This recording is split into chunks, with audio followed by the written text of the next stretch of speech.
Buenas noches, doctor. El día de hoy tenemos el agrado de presentar una clase sobre los principios fundamentales y características de los contratos de compra-venta y permuta. Contamos con la participación de nuestro docente Fernando Bravo, los estudiantes Lenin Cárdenas, Natalie Cáceres, Ashley Miranda y quien les habla, Camila Cajamarca, en calidad de moderador. A continuación sigue el doctor Fernando Bravo. Estimados estudiantes, qué gusto volverles a saludar nuevamente a esta clase. Mi querido Lenin, Camila, Natalie, Aisley, muy buenas tardes. Vamos a ver un tema bastante relevante y como había mencionado ya hace un momento, vamos a hablar sobre principios fundamentales, características de contratos compraventa y la permuta. Permítame, por favor, voy a compartirles el material que vamos a revisar este momento. Empezamos. Vamos a hablar de algo muy importante, como les había dicho, los principios fundamentales y características de los contratos de compraventa y permuta.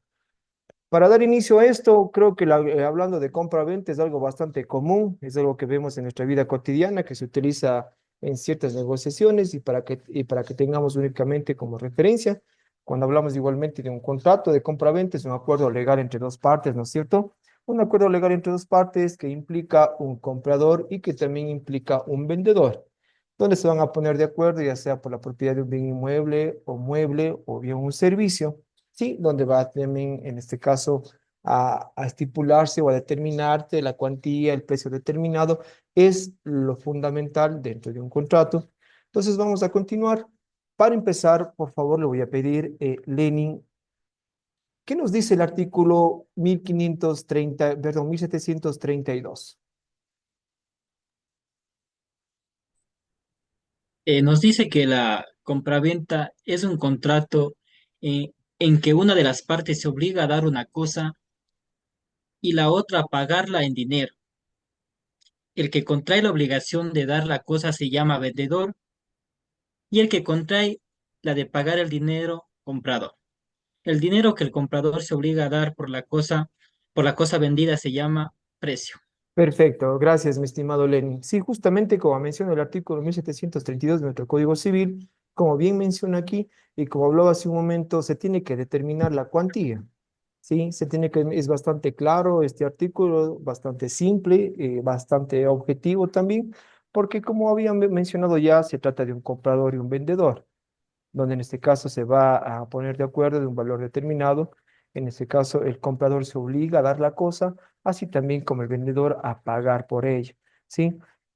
Mi estimada Natalie, ¿qué nos dice el artículo 1733? El artículo 1733 nos dice que cuando el precio consiste parte en dinero y parte en otra cosa, se entenderá permuta, si la cosa vale más que el dinero, y venta en el caso contrario. Gentil, gracias, mi estimada Natalie. Algo muy importante de lo que vamos a hablar, también vamos a ver lo que es la permuta. Sí, vamos a tocar algo muy relevante, lo que habla la permuta, y vamos a enfocarnos en este momento en sí, en lo que nos dice que es la permuta. Les voy a proyectar igualmente para que podamos revisar. Ahora, dentro del contrato de compra-venta y antes de tocar el tema de la permuta, vamos a ver también, en este caso, como tenemos aquí en esta imagen, las características de los contratos de compra-venta. Por supuesto que tiene que bajarse o basarse en el consentimiento. ¿Por qué? Porque ambas partes, tanto el vendedor como el comprador, deben expresar su consentimiento libre y voluntario para celebrar el contrato. Este consentimiento se manifiesta a través de la oferta y la aceptación. Es algo bastante lógico. Nadie puede, en este caso, obligar o imponer un precio, ni a lo mejor obligar a adquirir un bien o un servicio si no es de su voluntad. Entonces, como aquí bien menciona, el consentimiento es una pieza clave. El consentimiento para que se pueda celebrar un contrato. Otro tipo de característica también tenemos el objeto. ¿Qué hacemos referencia al objeto? Si me ayuda leyendo, por favor, Ashley. Claro, doctor. El objeto nos dice, el objeto del contrato de compraventa debe ser un bien o un derecho susceptible de ser objeto de tráfico mercantil. Es decir, debe ser lícito, determinado o determinable y no estar prohibido por la ley. Perfecto. Gracias, mi estimada Ashley. Y como bien menciona aquí, el objeto de la compra-venta debe ser un bien o un derecho susceptible de ser objeto de tráfico mercantil. Por ejemplo, no puede haber pues, un contrato a lo mejor de actividades ilícitas, a lo mejor un contrato de la venta de estupefacientes o algo similar. Si entendemos que son cosas ilícitas, no hay objeto. No se puede en este momento fundamentar o se puede hablar que cumple con una característica de un contrato de compra-venta. Sí, entonces, como bien menciona aquí, el objeto debe ser de algo de tráfico mercantil, sea un bien, sea un servicio, que esté dentro del derecho y se pueda determinar y deba cumplir estas condiciones para que se considere como objeto. Otra característica muy relevante también hablamos del precio. Por supuesto que se tiene que determinar la cuantía del bien o servicio que estoy adquiriendo. Aquí, como menciona, el precio debe ser cierto en dinero y determinado o determinable. Debe ser expresado en unidades monetarias y ser susceptible de ser cuantificado. Cualquier tipo de contrato de compra-venta que podemos ver, por ejemplo, si compramos un vehículo, ¿no es cierto? Dentro del contrato de compra-venta vamos a ponernos de acuerdo de cuánto voy a cancelar. Y el valor acordado tiene que estar en conocimiento y aceptación de las dos partes. Por dar un número, si pienso y estoy viendo un vehículo, debe determinarse en el contrato compra-venta que a lo mejor la cuantía del vehículo que estoy vendiendo, según las condiciones, vende un precio, por dar un número de $10,000. El precio debe ser cierto, no puede ser un precio incierto. Sería algo medio contradictorio hablar de un contrato de compra-venta si carece de algo fundamental como es el precio. ¿Sí? Creo que hasta ahí todo está bastante claro. Vamos a continuar, por favor. Ahora, cuando hablemos de clases de compra-venta. Como mencioné aquí, existen varios tipos de clases de contratos de compra-venta en nuestro país, dependiendo de la naturaleza o el bien objeto o la transacción o las condiciones acordadas entre las partes. Cuando decimos un contrato de bienes muebles, ustedes ya saben que es un contrato de bienes muebles. A lo mejor me compré, valga la redundancia, me compré un juego de sala, o es bienes muebles, un bien inmueble, a lo mejor me compré una casa, ¿sí? También la compra con reserva de dominio, donde el vendedor se reserva el derecho de propiedad hasta que se pague el precio total. Les hago esta consulta. ¿Dónde ustedes creen, bajo su criterio, que mayormente se aplica el contrato con reserva de dominio?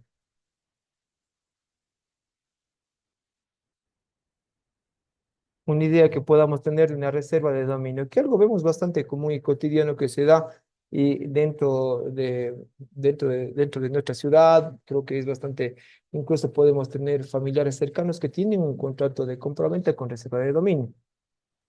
De un carro. Perfecto, puede ser un carro, sí, también puede ser, por ejemplo, una casa, ¿no es cierto? ¿Qué es lo que decimos cuando hablamos, y en este caso manifestamos que hay un contrato de compraventa con reserva de dominio? Este tipo de contrato es que el comprador en su momento toma posesión sobre el bien. Hay una reserva de dominio porque todavía no está pagado en su totalidad el bien. Me compro una casa, tengo una parte para poder adquirirla, doy una entrada, ahí la reserva de dominio, pongo a lo mejor, pagué el 30% de entrada, el 70% se irá cancelando según el acuerdo al cual tenga, las condiciones a las cuales haya llegado, y en su momento, cuando a lo mejor termine de cancelar el bien, voy a tomar posesión y en su momento se habla que se quita la reserva de dominio. Y eso vemos en entidades comerciales, en entidades financieras que usualmente manejan créditos que tienen reserva de dominio. Y es cuando decimos, por ejemplo, que un bien está prendado o está hipotecado porque hay una reserva de dominio y esa reserva de dominio obviamente condiciona el bien. Algo muy relevante para todos tener presente. Como también hablamos de la compra-venta a plazos. Voy a dar el ejemplo también que había mencionado Natalie de un vehículo. El vehículo vale que es $15,000, tengo 5,000. La diferencia, los $10,000, voy a acordar en ciertos plazos. Demos un ejemplo, acuerdo a 60 meses. Me pongo de acuerdo en el interés mensual que voy a cancelar. A lo mejor pongo un interés del 12%. Estimo una cuota a cancelar mes a mes y la compraventa va a ser diferida a plazos. En su contrato se va a estipular a qué plazo se dio, cuál es la tasa de interés, es decir, tenemos todo bastante claro. ¿Sí? Hasta ahí vamos bien. Ahora, hablemos de las obligaciones del vendedor, también como las obligaciones del comprador. Por favor, mi estimado Lenin, ¿cuándo hablamos de obligaciones del vendedor? Ayúdeme leyendo la parte que dice obligaciones del vendedor. Claro, doctor, con gusto. Obligaciones del vendedor. Entregar el bien o derecho. El vendedor debe entregar el bien o derecho al comprador en lugar, tiempo y forma convenidos. Garantizar la posición pacífica. El vendedor debe garantizar al comprador que no será demandado por un tercero, que tenga, que tenga un mejor derecho sobre el bien o derecho. Hasta ahí, Lenin, muy gentil, gracias. Ahora, ¿no es cierto? Es algo bastante, me parece incluso coherente, valga el término, porque si yo me pongo de acuerdo en que le estoy vendiendo algo, tengo la obligación de entregar el bien para no cometer ningún tipo de acción que sea ilícita. Si, por ejemplo, estipulo que voy a vender un vehículo, soy a lo mejor el propietario o el vendedor de una casa comercial de vehículos, estipulo que le voy a dar en 15 días, es decir, voy a darle dentro del concesionario, en la forma convenida como se había acordado, tengo la obligación como vendedor de cumplir con esta condición. Como también, en otro ejemplo, de garantizar como vendedor que el bien que está adquiriendo el comprador no es susceptible a luego ser demandado en alguna situación que se pueda dar. Mi estimada Natalie, por favor, seguimos con la lectura de la garantiza la posesión útil. Mm. Garantizar la posesión útil. El vendedor debe garantizar al comprador que podrá disfrutar del bien o derecho sin perturbaciones de terceros. Ya, seguimos, por favor. Responder a la evicción. Si el comprador es privado del bien o derecho por un tercero con mejor derecho, el vendedor debe responderle por los daños y perjuicios causados. Perfecto, gracias, mi estimada Natalie. Creo que está bastante claro, ¿no es cierto? Garantiza la posesión útil, por supuesto que si como comprador estoy vendiendo, el vendedor en este caso tiene la obligación de garantizar que lo que estoy comprando voy a poder disfrutar sin ningún tipo de perjuicio ni daños a terceros. Como también hablamos de responder a la evicción. Si el comprador es privado del bien o derecho por un tercero con derecho mejor, el vendedor debe responderle por los daños y perjuicios causados y situaciones que hemos visto y que se han dado. ¿Sí? Mi estimada Ashley, si me ayuda con las obligaciones del comprador. Claro, doctor. Dice, obligaciones del comprador. Pagar el precio. El comprador debe pagar el precio al vendedor en el lugar, tiempo y forma convenida. Perfecto, gracias. ¿No es cierto? Es algo también creo que de conocimiento general y que debería aplicarse de forma normal. Si acuerdo como comprador y tengo un precio al cual hemos llegado, ya sea por la adquisición de un bien o un servicio, por ejemplo, un bien, volvamos a un vehículo, me compré un bien o un servicio, a lo mejor una empresa de marketing, contraté cierto servicio para que cree un logo o algo por el estilo, tengo la obligación de cancelar el precio acordado. Igualmente, dentro de los plazos de las condiciones estipuladas. Si a lo mejor se quedamos de acuerdo, una fecha de aquí a 15 días voy a cancelar X cuantía, como comprador tengo la obligación, estoy sujeta a que tengo que pagar estos valores. ¿Sí? Vamos a continuar. Ahora, algo muy interesante que vamos a ver también en este momento, ¿qué es la permuta? ¿Sí? Algo relevante para, como introducción para poderles decir, la permuta hablamos cuando hay un cambio. No específicamente se habla de dinero, porque también pueden ser servicios. ¿Sí? Mi estimada Aislinn, leamos por favor qué nos dice que es la permuta según el artículo 1837. Claro, dice artículo 1837, permuta o cambio es un contrato en la que las partes se obligan mutuamente a dar una especie o cuerpo cierto por otro. Gracias. Natalie, por favor, ¿qué dice el artículo 1838? Artículo 1838. El cambio se reputa perfecto por el mero consentimiento, excepto que una de las cosas que se cambian o ambas sean bienes raíces o derechos de sucesión hereditaria, en cuyo caso, para la perfección del contrato será necesaria escritura pública. Leamos el artículo 1839. 1839. No pueden cambiarse las cosas que no pueden venderse, ni son hábiles para el contrato de permuta las personas que no son hábiles para el contrato de venta. Gracias. Y Lenin, ¿qué nos dice el artículo 1840? Dice, las disposiciones relativas o la compraventa se aplicarán a la permuta en todo lo que no se opongan a la naturaleza de este contrato. Cada permuta será considerado como un vendedor de la cosa que da y el justo precio de ella a la fecha del contrato se mira como el precio que paga por lo que se recibe en cambio. Perfecto, gracias. En conclusión, ¿no es cierto de que nos hablan estos artículos y podemos hablar? Este es un cambio. Por dar un ejemplo, algo cotidiano. Digamos que yo tengo una bicicleta y a lo mejor Lenin tiene una computadora. Lenin necesita una computadora. En ese caso, yo le doy mi bicicleta y hago cambio con Lenin. Las dos partes estamos hablando y cumpliendo con los artículos que mencionan, porque hablamos que en este caso son cosas consideradas que puede darse un justo precio, digamos un acuerdo a lo mejor, hacemos un cambio, le doy mi bicicleta, Lenin me da su computadora, y en su momento existe la permuta. Algo muy importante, también puede ser, por ejemplo, en casos de servicios. Un ejemplo, yo doy clases de cocina y Natalie da clases de guitarra. Nos ponemos de acuerdo, ¿sí? Nos ponemos de acuerdo en un intercambio del servicio que yo otorga, el servicio que yo puedo otorgar, y en su momento se puede celebrar un contrato hablando de la permuta. Creo que queda bastante claro que la permuta se basa básicamente en un cambio. Eso estoy teniendo presente que no necesariamente no hablamos de dinero, como hablábamos, por ejemplo, de los contratos de compra-venta, donde había que determinar una cuantía. Aquí podemos hacer cambio a lo mejor de bienes y servicios que lógico cumplan todas las condiciones, que sean acciones o en su momento bienes lícitos para que se pueda celebrar. ¿Sí? Ahora, hablemos de las características principales de la permuta. Como habíamos comentado hace un momento, es un contrato mediante el cual cada una de las partes se obliga a dar una cosa para recibir otra a cambio. El ejemplo que dimos entre la bicicleta y computadora con Lenin, algo que puede tranquilamente encajar aquí. Se diferencia de la compra-venta que no te viene dinero, como había mencionado, como medio de pago, sino que intercambian bienes, como también pueden ser servicios.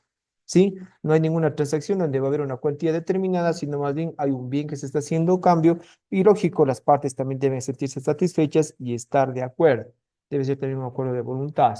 Es un contrato bilateral, por supuesto, ya que genera obligaciones recíprocas para ambas partes. Bilateral, obviamente, hablamos de dos partes donde se generan obligaciones para los intervinientes. ¿Es consensual? Por supuesto que es consensual, porque se perfecciona con el simple consentimiento de las partes. ¿Sí? También es honoroso porque implica beneficios y gravames recíprocos y es conmutativo, ya que las prestaciones se consideran equivalentes. Y andando un poquito sobre lo que acabamos de ver, vemos que esto cumple dentro de lo cuando nos mencionamos los principios fundamentales. Voy a volver a repetir palabras que ya dije en este momento.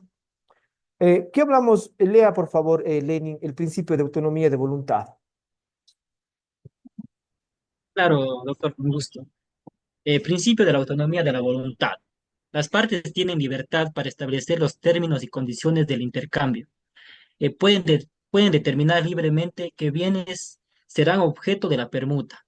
Esta autonomía está limitada solo por el orden público y las buenas costumbres. Listo, gracias. Como bien mencioné aquí, de autonomía de voluntad, por darles un ejemplo, en este caso, estoy a hacer un arriendo con Lenny, me va a arrendar a mí un departamento. Yo soy el arrendatario, nos ponemos de acuerdo, hay la voluntad de determinar libremente, a lo mejor Lenny me va a arrendar por $300, nos pusimos de acuerdo, hay la autonomía que en su momento estamos cumpliendo dentro de lo limitado por el orden público y las buenas costumbres, no habrá ningún inconveniente. ¿Qué nos dice Natalie, el principio de buena fe? Principio de buena fe. Las partes deben actuar con honestidad y lealtad. Existe obligación de informar sobre el estado real de los bienes. Se debe cumplir con lo pactado según lo acordado entre las partes. Perfecto, gracias. Doy un ejemplo. Por ejemplo, que con Natalie voy a celebrar un contrato de la compra-venta a lo mejor de un vehículo. Y en su momento yo sé que mi vehículo tiene cierta falla. Y cuando Natalie me va a comprar en la negociación que estamos teniendo, yo le voy a explicar a Natalie. Vea, este vehículo tiene estas condiciones desde este año y tiene este inconveniente que me está presentando. E incluso por eso es el precio que estoy pidiendo. Hay, como su palabra lo dice, estoy actuando de buena fe. Para lo contrario, cuando actúo de mala fe, a lo mejor trato de ocultar algún tipo de vicio que se está dando en el contrato de compraventa, porque trato de maquillar el daño, de que a lo mejor no sea percibible y Natalie me compra este vehículo. ¿Sí? Hacemos la negociación cuando yo sé que hay un perjuicio que el vehículo tiene. Entonces ahí estaríamos actuando de mala fe. ¿Qué nos dice Ashley el principio de conmutatividad? Principio de conmutatividad dice, las prestaciones deben ser equivalentes entre sí, cada parte debe recibir un valor similar a la entrega, se busca mantener el equilibrio en el intercambio. Perfecto, gracias. Por dar otro ejemplo, vamos que alguien me vende su celular que es un iPhone y es un iPhone, uno de los últimos iPhone a lo mejor que está en $1,200. Se cumple el principio de conmutatividad porque el bien, en este caso que es un celular, cumple con la condición del precio que me está pidiendo. ¿Sí? Y debe darse en el hecho, por ejemplo, que si yo le compro el celular, no se diera, le compro un celular que ella me dice es un iPhone que vale $1,200, pero a lo mejor en realidad tiene algún defecto o no vale ese precio y yo estoy pagando una cantidad que a lo mejor es del doble o algo similar, entonces no se cumpliera con el principio de conmutatividad, algo muy importante. ¿Qué nos dice el principio de reciprocidad, Lenin? A ver, principio de reciprocidad. Ambas partes tienen obligaciones mutuas. Cada permutante es a la vez vendedor de lo que da y comprador de lo que recibe. Las obligaciones son interdependientes. Perfecto. Voy a dar aquí también un ejemplo de reciprocidad. Yo tengo una empresa de diseño, Lenin tiene a lo mejor una empresa que hace ropa, nos ponemos de acuerdo, yo le digo cuánto le voy a cobrar, tengo que cumplir con las condiciones, Lenin me pide un diseño para su marca, ¿sí? Entonces, ¿cuándo cumplimos que existe reciprocidad? Cuando yo cumplo con la calidad la cual acordé con Lenin, y Lenin en su momento me paga a mí por el servicio que le estoy otorgando, y mi empresa de marketing creó su logo, para que a lo mejor sea más comprensible. ¿Qué nos dice el principio de consensualidad, mi estimada Natalie? Principio de consensualidad. El contrato se perfecciona con el simple acuerdo de voluntades. No requiere formalidades especiales, salvo casos específicos. La entrega posterior de los bienes es consecuencia del contrato ya formado. Gracias. Y es algo también cotidiano, por dar un ejemplo y algo bastante común y que nos pasa en el día a día. Si, por ejemplo, voy a una tienda de ropa, me pongo de acuerdo con la vendedora, me compro una camisa que a lo mejor está en $30, $40, es algo simple, pero se cumplió con la condición. Se determinó el precio, hay una consensualidad, no existen mayores formalidades especiales ni mucho menos. Como bien dicen aquí, salvo casos específicos, pero por ejemplo, compré la camisa en $40, estuvimos de acuerdo las dos partes, se dio la consensualidad. Y algo que pasa de forma cotidiana, como mencionaba. Para terminar, mi estimada Ashley, cuando hablamos de principio de onerosidad, Claro, doctor, el principio de onerosidad nos dice, ay, espera, ya, implica sacrificios y beneficios recíprocos para ambas partes. No hay intención de liberalidad o gratuidad. Cada parte busca obtener una ventaja a cambio de la entrega, de lo que entrega. y algo también un ejemplo para no irnos muy allá, un arriendo. Algo simple, un arriendo, porque, porque en este caso las dos partes van a intervenir, es recíproco, la una parte se compromete, el que arrienda se compromete en cancelar un valor determinado, un ejemplo de $500, y la persona, el dueño, en este caso va a otorgar el bien para que la persona pueda residir durante el tiempo que sea acordado. Es lo que podemos tocar el tema, me parece que es un tema bastante claro, me parece que hemos sido bastante, me parece que incluso esta clase ha sido bastante participativa, hemos interactuado, creo que está conceptos llevables y aplicables como podemos ver en este tipo de contratos. Les agradezco por su tiempo, por favor les cedo la palabra a mi estimada Camila. Como bien lo mencionó nuestro docente, es importante conocer que la compraventa y la permuta son dos tipos de contratos utilizados dentro del intercambio de bienes, y la compraventa consiste prácticamente en la transferencia de un bien o de un cambio de un bien a un cambio de un precio en dinero, mientras que la permuta implica un trueque de bien o por otro, sin mediar un dinero como contraprestación principal.